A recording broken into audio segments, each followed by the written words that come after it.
Hello everyone. तो finally internet पे most demanding video मैं आप लोगों के लिए ले आई हूँ, वो है IILM वर्सेस NIT। कौन है सबसे ज़्यादा बेस्ट, किसमें हमें क्या करना चाहिए जिसमें अच्छे से अच्छी प्लेसमेंट मिल पाए, उसके लिए मैं ये वीडियो लाई हूँ। मेरे से बहुत सारे स्टूडेंट्स ने क्वेश्चन करा, दीदी IILM चूज़ करें, NIT चूज़ करें, कहाँ जाए, क्या करें। तो डोंट वरी, आज की वीडियो देखने के बाद आपको क्लियर हो जाएगा आपको कहाँ अपना जर्नी स्टार्ट करनी है बीटेक की। तो वीडियो को लास्ट तक ज़रूर देखना। चैनल पर नए हो तो प्लीज़ सब्सक्राइब कर दो, लाइक कर दो, शेयर कर दो। बाकी करते हैं वीडियो को स्टार्ट। और एक और चीज़ स्टार्ट करने से पहले मैं एक और चीज़ क्लियर कर देना चाहती हूँ, जो कि बहुत ज़्यादा मेरे को सुनने में आया है। मुझे कोई शौक़ नहीं है ये चीज़ बोलने का, बट क्योंकि मैं नहीं चाहती कि मेरी वजह से किसी को फेम मिले, बट मुझे काफ़ी लोगों ने, लाइक मेरे कुछ फ्रेंड्स ने ये चीज़ें मेरे को बोला, तो मुझे लगता है कि मेरे जो सब्सक्राइबर्स भटक रहे हैं उनको क्लियर कर देना चाहिए। तो वो चीज़ ये है कि मुझे मतलब मेरा कोई बिज़नेस नहीं है जिसमें मेरा लॉस होगा। लाइक मेरे कुछ सो कॉल्ड हेटर्स हैं जो मुझे कॉपी भी करते हैं, मुझे फॉलो भी करते हैं, मुझे सब्सक्राइब भी कर रखा है, बट वो लोगों को ये बोलते हैं कि मैं स्कैम करती हूँ एंड फ्रॉड करती हूँ। तो ऐसा कुछ नहीं है। वो लोग स्कैम एंड फ्रॉड करते हैं जिसकी वजह से उनका बिज़नेस में लॉस हो रहा होगा। मे बी यही रीज़न है वो लोग मुझे बार बार, मेरे सब्सक्राइबर्स को ऐसे बोलते हैं कि मैं फ्रॉड करती हूँ, स्कैम करती हूँ। हाँ, जो फ्रॉड एंड स्कैम करता है उससे बचाती ज़रूर हूँ। मेरा बस मेन मोटिव रहता है जो मेरी वीडियो देख रहा है उसको अच्छे से अच्छे गाइडेंस मिल पाए, बिल्कुल जेन्युइन गाइडेंस मिल पाए, उनके साथ कुछ स्कैम ना हो जाए। मेरे बहुत सारे मतलब थे जो नेट फ्रेंड्स थे एंड मैं खुद थी जो कि मेरे साथ खुद के साथ स्कैम होते होते बचा, उन लोग के साथ स्कैम हो चुका है। तो मैं नहीं चाहती आप लोग उस चीज़ में फंसो एंड कुछ गलत कर जाओ। तो इसीलिए आप बिल्कुल अपना माइंड खोल के एडमिशन्स लो, देखो अच्छे से कॉलेज कौन सा आपके लिए बेस्ट रहेगा। मैं हूँ, मेरे से आप अच्छे हेल्प ले सकते हो। किसी और की बातों में मत आओ, क्योंकि वो लोग सिर्फ आपके साथ स्कैम करेंगे, आगे चल के आपके साथ कोई कांटेक्ट नहीं रखेंगे। तो चलिए हम वीडियो को करते हैं स्टार्ट। बाकी आप तो समझदार हो ही। तो सबसे पहले अगर मैं इसके ओवरव्यू की बात करूँ तो देखो, अगर मैं NIT की बात करूँ तो देखो NIT ग्रेटर नोएडा में ही लोकेटेड है। मेरा कॉलेज मतलब IILM के जस्ट सामने ही है NIT। अगर मैं इसके थोड़ा और डिटेल में बात करूँ तो देखो 2001 में ये इस्टेब्लिश हुआ था। बहुत बड़ा कैंपस नहीं है, 14 एकड़ का डिसेंट सा कॉलेज है। मतलब बहुत ऐसा नहीं बोल सकती कि बहुत ही अच्छा कॉलेज है या इंफ्रा बहुत अच्छा है, डिसेंट सा इंफ्रास्ट्रक्चर है, डिसेंट सा कॉलेज है और मतलब सही ही है। एंड बाकी इसको रैंकिंग्स एंड एक्रीडेशंस भी अच्छी खासी मिली हुई है। NAC A+ इसे ग्रेड मिला हुआ है। तो आप अच्छे से यहाँ से बीटेक करोगे तो अच्छा सा प्लेसमेंट निकाल सकते हो।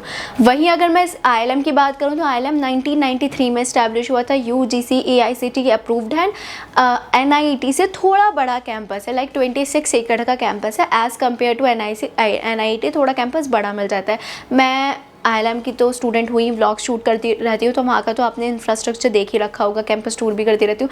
वहीं जब मैं NIT विज़िट करी थी तो मुझे लाइक कुछ जो दिखा इशू वो ही कैंपस का ही दिखा। तो छोटा कैंपस लगा, उतना बड़ा नहीं लगा, क्योंकि एक कोने से शुरू होते ही ख़त्म हो जाता है, पता नहीं चलता। तो बस मुझे इंफ्रा का थोड़ा लगा। बाकी नेक्स्ट अगर मैं कनेक्टिविटी की बात करूं, दोनों ही सेम जगह लोकेटेड है। Knowledge park 2 near by metro station है, उससे थोड़ा सा वॉकिंग डिस्टेंस पर आपको NIT मिल जाएगा, उससे थोड़ा आगे जाओगे तो IILM मिल जाएगा। दोनों का कैंपस टूर मैं लाऊंगी, तो इसलिए चैनल को तुम सब्सक्राइब करके रखो। वहीं अगर मैं इसके कोर्सेज़ की बात करूँ तो NIT एंड IILM दोनों में ही सेम कोर्सेज़ होते हैं। बीटेक की सेम स्पेशलाइजेशंस होती हैं, BTech BBA BCA MCA सारे कोर्सेज़ यहाँ पे कराए जाते हैं। आपको किस कोर्स के बारे में जानना है, डिस्क्रिप्शन में नंबर है, कॉन्टैक्ट करके मुझसे पूछ सकते हो, क्योंकि इस वीडियो में मैं बीटेक के बारे में डिस्कस करूंगी। अदर कोर्स के बारे में जानना है, बेझिझक डिस्क्रिप्शन में नंबर है, कांटेक्ट करके पूछ सकते हो। देखो बीटेक के सारे स्पेशलाइजेशंस दोनों में कराए जाते हैं। डिफरेंस क्या होता है, किसमें कितना अच्छा देखो कितना क्या रहता है, दोनों का ऑलमोस्ट सेम जाता है। वहीं दोनों में मेन डिफरेंस होता है एडमिशन प्रोसेस का।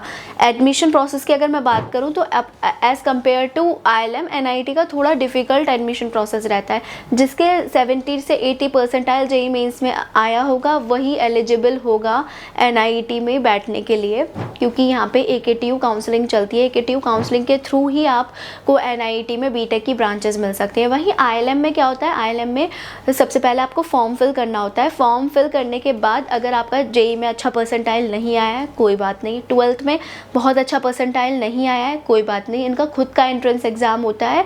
अगर उसमें आप अच्छे से पार्टिसिपेट करते हो, बैठते हो, एंट्रेंस अच्छे से देते हो, तो उसके बेसिस पर काफ़ी हद तक आपका स्कॉलरशिप निकल सकता है, काफ़ी हद तक आपका फ़ीस कम हो सकता है। फ़ीस क्या रहेगी वो भी मैं आगे डिस्कस करूँगी, बट अगर आप उसमें अच्छे से परफॉर्म करोगे स्कॉलरशिप में काफ़ी हद तक आपको डिस्काउंट मिल जाएगा। अब आपके माइंड में आ रहा होगा कि उस पर्टिकुलर टाइम में क्या क्वेश्चंस पूछे जाएंगे, मतलब पर्टिकुलर टाइम नहीं, प्रीवियस ईयर में क्या क्वेश्चंस पूछे गए हैं, जिसके बेसिस पर आपको थोड़ा गाइडेंस मिल पाए कि IILM में क्या क्वेश्चंस पूछे जाएंगे। उसके लिए मुझे डायरेक्टली कांटेक्ट कर सकते हो। मेरा खुद का पर्सनल, मतलब मैंने दिया है एंट्रेंस एग्ज़ाम, वहीं मेरे खुद के फ्रेंड्स वगैरह ने भी एंट्रेंस एग्ज़ाम दिया है IILM का, तो कांटेक्ट मैं आप उनका करा दूंगी। बाकी मुझे पता रहता है कि क्या क्या प्रीवियस ईयर्स में पूछा गया है, मैं आपको अच्छे से गाइड कर दूंगी, आपकी अच्छे से स्कॉलरशिप लग जाएगी एंड मौज मस्ती करना।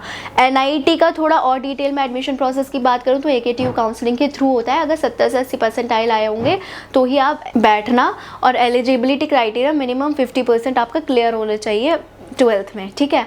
अब जब आप AKTU काउंसलिंग में बैठोगे तो आप एक चीज़ माइंड में रखना कि आप किस कैटेगरी में आते हो, उसके अकॉर्डिंग ही आप अप्लाई करना, मतलब बैकअप में ऑप्शंस लेके चलना। ऐसा नहीं है कि आपने बैकअप में ऑप्शंस ही नहीं रखे हैं कि आप किस कैटेगरी में आ रहे हो, आपको कौन सी ब्रांच मिल सकती है। मान लो आपकी 70 से 80 परसेंटाइल में कुछ ऐसी परसेंटाइल आई जिस कैटेगरी में आके आपको CSE नहीं मिल पाएगी, तो ये चीज़ें ऑप्शंस में रखना। एक बार मुझे कांटेक्ट करके पूछ सकते हो, मुझे थोड़ा आइडिया है इन सब का, तो मैं आपको अच्छे से गाइड कर पाऊँगी। अपनी परसेंटाइल आप बताना कि आपकी कितनी परसेंटाइल आई है, उसके बेसिस पर आपको NIT में CSE ब्रांच मिलेगी या नहीं मिलेगी। ये कुछ एडमिशन प्रोसेस रहता है दोनों का। आई होप आपको क्लियर हो गया होगा, नहीं हुआ होगा मैसेज करके पूछ सकते हो। अब वहीं अगर मैं इसके फ़ीस स्ट्रक्चर की बात करूं तो NIT की fees as compared to IILM काफ़ी कम होती है। NIT की लगभग 7 लाख के आसपास फ़ीस होती है BTech की, एंड वहीं IILM की जो रिसेंट टाइम में 2026 वाले स्टूडेंट हैं उनकी फ़ीस हो गई है ज़्यादा, 9 लाख के आसपास फ़ीस देखने के लिए मिली है IILM की, एंड इन फ्यूचर भी बढ़ेगी। जो 2027 के होंगे, 8 के होंगे, तो फीस तो ऑब्वियसली बढ़ती रहेगी, एंड NIT की भी बढ़ती रहेगी। बट जिनको बजट का थोड़ा इश्यूज़ होता है तो वो NIT को चूज़ करता है, बट NIT को वही चूज़ कर सकता है जिनका JEE मेंस में अच्छा स्कोर आया हो। तो समझ रहे हो, तो आपको अगर JEE मेंस में अच्छा स्कोर आया होगा तो ही आप AKTU के काउंसलिंग में बैठ सकते हो। वही अगर आपको इलेक्ट्रिकल या सिविल ब्रांच चाहिए तो आप AKTU काउंसलिंग में बैठोगे तो आपको तब भी इजीली मिल पाएगी। अगर आपका स्कोर भी थोड़ा कम आएगा तब भी इजीली आपको मिल जाएगी, क्योंकि इलेक्ट्रिकल एंड मैकेनिकल में बहुत सारे स्टूडेंट्स बैठते नहीं हैं, उनको इजीली मिल जाता है CS ब्रांच। तो ये इनका कुछ फ़ीस स्ट्रक्चर रहता है। अब IILM में बहुत तरीके की स्कॉलरशिप्स लगती हैं जो कि स्टूडेंट्स को नहीं पता होता है। मैं खुद वहाँ की स्टूडेंट हूँ।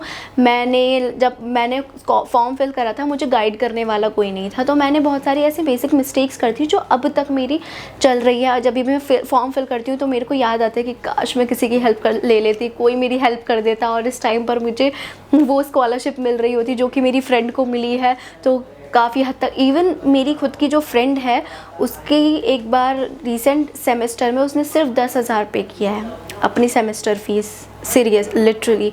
तो मैं उस टाइम पे सोचती हूँ कि काश मैं भी कुछ ऐसी स्कॉलरशिप्स फिल कर देती जिसकी वजह से मुझे पता होता, माइंड में रहता, तो काफ़ी हद तक मेरी फ़ीस कम हो जाती है। क्योंकि जब फ़ीस हम पे करते हैं उस टाइम पर याद आता है कि हमने फॉर्म में फिलिंग में काफ़ी मिस्टेक्स कर दी थी।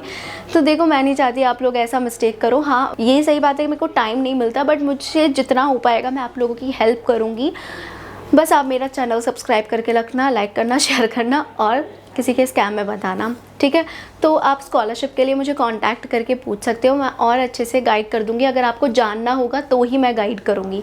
तो ये कुछ स्कॉलरशिप रहता है। NIT में भी लाइक स्कॉलरशिप्स मिलती है, बट 7 लाख की फ़ीस होती है। उसके बेसिस पर वुमेन स्कॉलरशिप मिल जाती है, आपके स्कोर के बेसिस पर स्कॉलरशिप मिल जाती है। तो ये सब स्कॉलरशिप्स अवेलेबल होती हैं। अब अगर मैं इनके कोडिंग कल्चर के बारे में बात करूँ, थोड़ा एकेडमिक्स की बात करूँ, तो इन डिटेल अगर मैं बात करूँ तो देखो सबसे पहले अगर मैं एनआईटी की बात करूँ, उसके कोडिंग कल्चर की बात करूँ, तो देखो रिसेंट टाइम में जब गई थी तो मैंने एक स्टूडेंट से बात किया तो उन्होंने बोला कि उनका मैंने उनसे लैंग्वेज पूछा, वो बीटेक का स्टूडेंट था, कि तुमने कौन कौन सा लैंग्वेज अभी तक पढ़ा है। वो सेकेंड ईयर में पढ़ रहा था, तो उसने सिर्फ लिटरली सी लैंग्वेज पढ़ी थी एंड उसके बाद एक और लैंग्वेज उसने बताया था, आई थिंक डीएस से बताया था, सिर्फ वही पढ़ा था उसने 2 साल में। एंड जो कि मुझे लगा काफ़ी ये पुराना चीज़ और उसके मैंने फिर उससे पूछा तो उसका कहना ये था कि हम यहाँ पर आने के बाद सिलेबस यही रहता है, बट हमें खुद से मेहनत करके खुद से स्ट्रगल करके हमें खुद देखना पड़ेगा रिसेंट टाइम में क्या चल रहा है, कैसे हो रहा है, उसके अकॉर्डिंग ही वो लोग कर पाते हैं। वहीं अगर मैं आईएलएम की बात करूं तो आईएलएम है यूनिवर्सिटी, उसका खुद का सिलेबस रहता है, तो हर सेमेस्टर में जब भी साल चेंज होता है, हर साल सिलेबस चेंज होता है। जब स्टूडेंट्स होते हैं जो अभी रिसेंट टाइम में आएंगे जो या फिर प्रीवियस स्टूडेंट्स भी रह चुके हैं, तो मैंने उन्हें ये सिलेबस बताया था, मेरे टाइम का जो सिलेबस था। जब वो लोग आए तो उनके टाइम पे काफ़ी हद तक सिलेबस चेंज हो गया था, और मैं एक्सपेक्ट कर रही हूँ जब आप लोग आओगे यहाँ पे तो यहाँ पर उस टाइम पर भी काफ़ी हद तक सिलेबस अपडेट हो गया होगा, क्योंकि हर साल सिलेबस चेंज होता है। प्रीवियस जो पढ़ाया गया है बिल्कुल वो फॉलो नहीं होता, जो अपडेटेड टेक्नोलॉजी चल रही है उसके बेसिस पर सिलेबस फॉलो होता है। लैंग्वेजेस की बात करूँ तो आपको सेकेंड ईयर तक सी, पाइथन, जावा, डीएसए, ये जो बेसिक लैंग्वेज होती हैं वो सब आपको सिखा दी जाती है। एंड उनका थोड़ा सिलेबस सेकेंड ईयर में आकर ऐसा हो जाता है कि स्पेशलाइजेशन तो मस्ट फॉलो करनी होती है और लैब्स की लगने लगती हैं। आपको प्लेसमेंट रेडी कराने के लिए उनकी खुद की 2 घंटे की लैब लगती है, जिसमें आपके आपने जो सब्जेक्ट चूज़ करा होगा, डीएसए विद जावा या डीएसए विद पाइथन, जो भी सब्जेक्ट चूज़ करा होगा उसके बेसिस पर आपकी लैब्स लगेंगी, आपको फॉलो करना होगा अगर आपको प्लेसमेंट लेनी है वहाँ से। तो ये कुछ उनका कोडिंग कल्चर रहता है, एकेडमिक्स का कुछ ऐसे फॉलो होता है जो ठीक है। अब कैंपस लाइफ की बात करूँ तो आपको मैं अगर बात करूँ तो देखो एनआईटी 14 एकड़ का कैंपस है, कैंपस बहुत बड़ा नहीं है। वहीं आईएलएम 26 एकड़ का कैंपस है, एज़ कम्पेयर टू एनआईटी थोड़ा बड़ा ही है। कैंपस लाइफ मुझे लगता है आपको आईएलएम में ज़्यादा मिलेगी एज़ कम्पेयर टू एनआईटी। अगर मैं फेस्ट वगैरह की बात करूं तो दोनों में ही बहुत ज़्यादा फेस्ट फॉलो नहीं होते। मैं ये नहीं बोल रही हूँ आईएलएम में ज़्यादा फेस्ट होंगे, एनआईटी में कम होंगे, दोनों में ही सेम एनुअल फेस्ट अगर होना है वो हर कॉलेज में जैसे होता है तो एक ही फेस्ट होता है एनुअल फेस्ट। मोस्ट ज़्यादा से ज़्यादा 2, एक टेक्निकल हो जाएगा, एक कल्चरल फेस्ट हो जाएगा। वही एनआईटी में भी सेम, दोनों ही कॉलेज में सेम फेस्ट फॉलो होता है। ज़्यादा ऐसा मैं नहीं बोल रही हूँ एनआईटी में ज़्यादा होता है, आईएलएम में कम होता है, फिर आईएलएम में कम होता है, एनआईटी में ज़्यादा होता है, दोनों में ही बहुत कम फेस्ट होते हैं। अदर कॉलेजेस आप देखोगे, पेनेट देखोगे और भी अदर कॉलेजेस है, उनके कंपैरिजन में यहाँ पे आपको फेस्ट वगैरह कम ही दिखाई देंगे।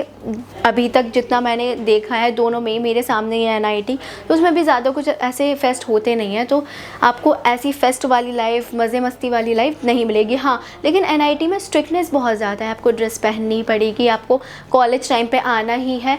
आईएलएम में ड्रेस वगैरह की स्ट्रिक्टनेस नहीं है, यूनिवर्सिटी है, आप आराम से अपना कोई भी जो ड्रेस हो वो पहन के आ सकते हो, ऐसा कोई ड्रेस वाला कल्चर नहीं है। लेकिन अटेंडेंस वगैरह का तो यहाँ पे रहता है, ऐसा नहीं है कि यहाँ पे स्ट्रिक्टनेस नहीं है। पढ़ाई को लेके नहीं, बट आपको इतना मिनिमम सीजीपीए मेंटेन, अब रिसेंट टाइम में तो और भी ज़्यादा स्ट्रिक्टनेस होती जा रही है, आपको मिनिमम इतना सीजीपीए मेंटेन करना पड़ेगा वरना आपकी ईयर बैक लग जाएगी, आपको अटेंडेंस इतनी फॉलो करनी पड़ेगी, डिबार्ड हो जाओगे, वरना थोड़ा फैकल्टीज़ भी स्ट्रिक्ट हो जाते हैं।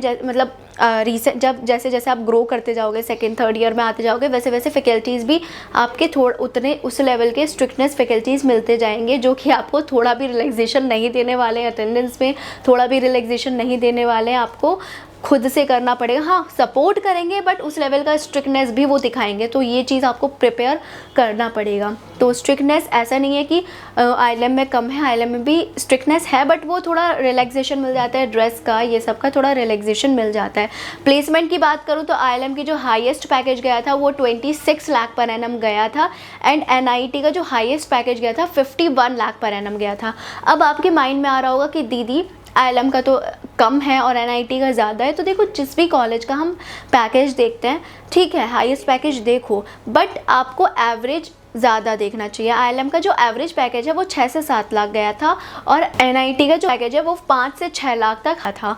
तो ये कुछ पैकेजेस हैं जो हर साल फॉलो होते हैं IIM एंड NIT दोनों में। अब देखो कॉलेजेस में ना, हर कॉलेज में कंपनीज़ आती हैं, मतलब ऐसा नहीं है कि किसी ने कॉलेज बना लिया है और जो स्टूडेंट बोल देते हैं बेकार कॉलेज है, बकवास कॉलेज है, ये वो, ऐसा कुछ नहीं। कंपनीज़ हर कॉलेज में विज़िट करती हैं, हर लेवल का पैकेज आता है। लास्ट टाइम भी हम लोग का MCAT का सेशन हुआ था, तो उसमें बताया गया था कि हाँ 36 लाख पर एनम की हाईएस्ट पैकेज ऑफ़र हुआ था, बट स्टूडेंट्स ही एलिजिबल नहीं हो पाए थे, उस लेवल तक वो क्रैक ही नहीं कर पाए। तो ऐसा नहीं है कि IIM में, अदर कॉलेजेस में भी बहुत हर तरह का ऑफ़र आता है। कंपनीज चाहती है कि वो अच्छे से अच्छे बच्चे को ले पाएँ अपने कंपनी में, ताकि वो कंपनी अच्छे से रन कर पाए, उनकी कंपनी अच्छे से चल पाए। बट स्टूडेंट्स ही एलिजिबल नहीं हो पाते, उस लेवल तक वो क्रैक ही नहीं कर पाते। तो ये फिर बाद में हो जाता है कि कॉलेज ही अच्छा नहीं है, कॉलेज ख़राब है। तो ऐसा कुछ नहीं है, तुम थोड़ा मेहनत करोगे, अच्छा मेहनत करोगे तो हाईएस्ट बहुत अच्छे लेवल तक का ऑफ़र होता है। तो आपको बस इतना होगा कि आपको ज़्यादा से ज़्यादा मेहनत करनी पड़ेगी उस लेवल का पैकेज निकालने के लिए। तो आपको मेहनत तो करनी पड़ेगी प्लेसमेंट अच्छा लेने के लिए। 40 लाख तक का पैकेज लेने के लिए आपको अच्छे से अच्छा मेहनत करना पड़ेगा। अब थोड़ा अगर मैं इसके आपके माइंड में आ रहा होगा कि दीदी हमें क्या चूज़ करना चाहिए, IIM चूज़ करें, NIT चूज़ करें, तो देखो सिंपल सी बात है।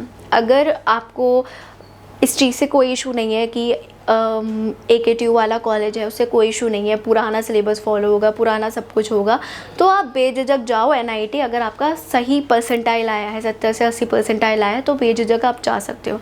वहीं अगर आपका स्कोर इतना खास नहीं आया है, कम स्कोर आया है, उस लेवल तक आप क्रैक नहीं कर पाए हो, तो आपके पास ऑप्शन नहीं बचता है, आपको IIM ही चूज़ करना पड़ता है। अपॉर्चुनिटीज़ दोनों में ही आपको प्लेसमेंट्स मिलेंगी, सब कुछ होगा, बट ग्रैब करना आपके ऊपर है, आप किस लेवल का प्लेसमेंट निकाल सकते हो। तो मेरा मेन यही है कि अगर आपको बहुत अच्छा परसेंटाइल आया है, 70 से 80 परसेंटाइल के बीच में आया है, एंड और आपको ये इस चीज़ से कोई इशू नहीं है कि आप AKTU का सिलेबस है, पुराना सिलेबस है, पुराना सब कुछ फॉलो होगा, न्यू टेक्नोलॉजी के अकॉर्डिंग नहीं चलेगा, तो आप जा सकते हो। हालांकि मेरे अकॉर्डिंग जो जब आप बीटेक करोगे तो बीटेक में हमेशा उस कॉलेज से करो जो कॉलेज अपडेटेड सिलेबस फॉलो करता है, जो न्यू टेक्नोलॉजीज़ पे ज़्यादा जाता है, क्योंकि रिसेंट टाइम में AI इतना चल गया है, तो जॉब्स वगैरह भी AI के थ्रू ही ज़्यादा मिलती है। तो आपको ज़्यादा से ज़्यादा उस कॉलेज में जाना चाहिए जो न्यू टेक्नोलॉजीज़ पे वर्क करे। तो ये मेरा पर्सपेक्टिव है, आप लोग क्या सोचते हो, आप लोग का क्या है, तो वो आप मुझे कमेंट कर सकते हो, और डिस्क्रिप्शन में नंबर है, अगर और कोई डाउट आ रहा है उस पर पूछ सकते हो। मिलते हैं नेक्स्ट वीडियो में, अभी के लिए बाय बाय।